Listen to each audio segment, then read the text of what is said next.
Hey y'all, your girl is back with another video, and let me just say this. I am in the best place I've ever been in my natural hair journey, but baby, this was not always the case. So we're about to go down memory lane so I can tell you guys about my biggest natural hair setbacks and regrets. Let's get into it. First off, let me start by saying, if you guys have been watching videos on Clyde and I's channel for some time, then you probably know I struggled with protein overload in the beginning of 2024, in addition to severe breakage due to lack of moisture. And I'm not even talking about those in my video. So these next things that I've gone through are traumatic on top of those traumatic things, all right?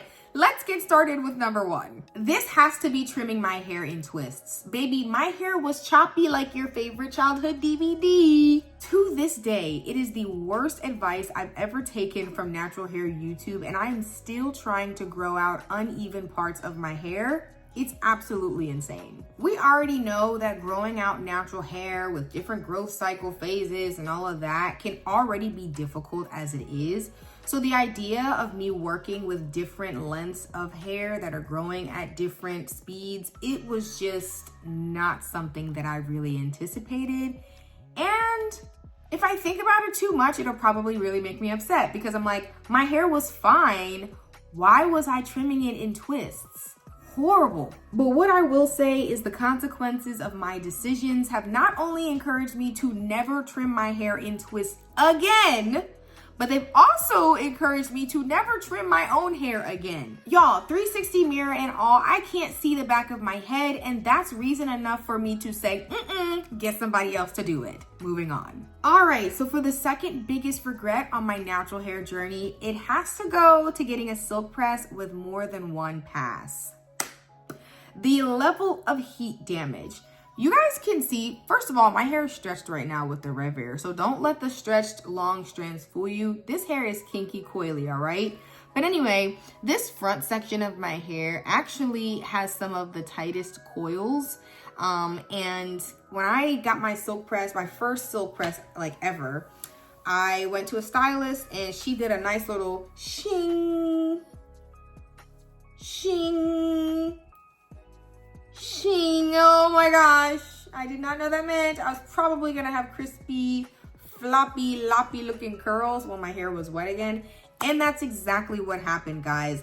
The front section of my hair was heat damaged, and even though it was pretty short, I was a wash and go girly at the time. So I really did lean on my natural curls, even though they, were in a defined state. I was leaning on them to do their own thing. So when I added some wet line to that hair after I did my hair, it looked terrible. And I had to shift to doing braid outs and twist outs for a significant period of time until I could kind of grow some of that hair back out. So very big issue. But I will say the plus side was me having to switch to braid outs and twist outs introduced me to a more moisturized level of hair that I had not really been privy to previously because I was so focused on definition and gel and all that kind of stuff. Moving on to my final regret.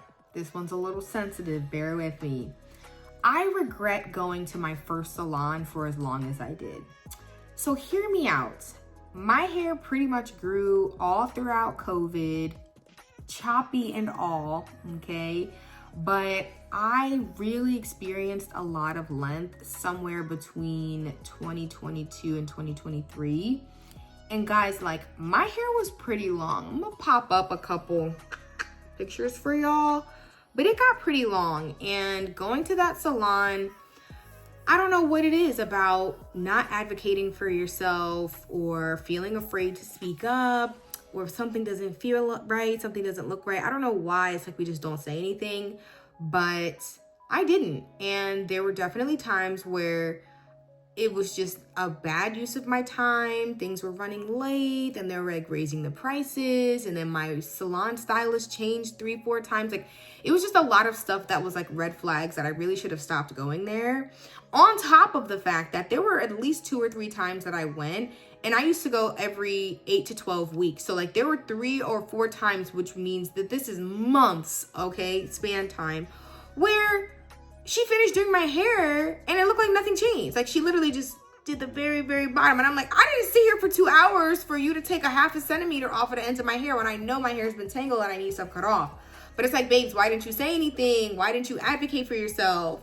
So yeah, I really wish that I left sooner, because the state that my hair was in when I left that salon really just sent me down a spiral, honestly, because then I wound up going to another stylist who was just kind of like, hey, like your hair needs to be evened out, but like she didn't want to do too much because I had a pretty good amount of length.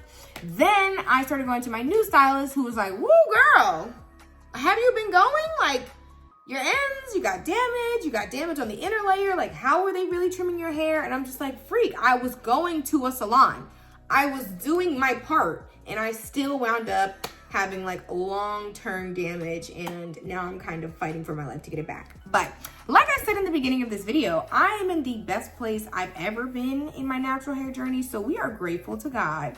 But at the same time, when I look back at some pictures of my length and like how my hair was, I'm like, if I was getting like a proper, really good quality trim in those times, I would have retained a lot of that length. Now, I don't think I could have gotten around the protein overload and the damage, like moisture-wise, like my hair just being super dried out. But I do think that the integrity of my ends would have been better if I were getting regular trims that were better quality. So guys, I say all that to say I've gone through a lot, but I've gone through a lot. And I'm here today with a very good routine. I'm pleased with how I'm treating my hair these days. I'm very gentle with it. And I'm just excited to see how the journey goes. So 2025 has nothing but good news for me.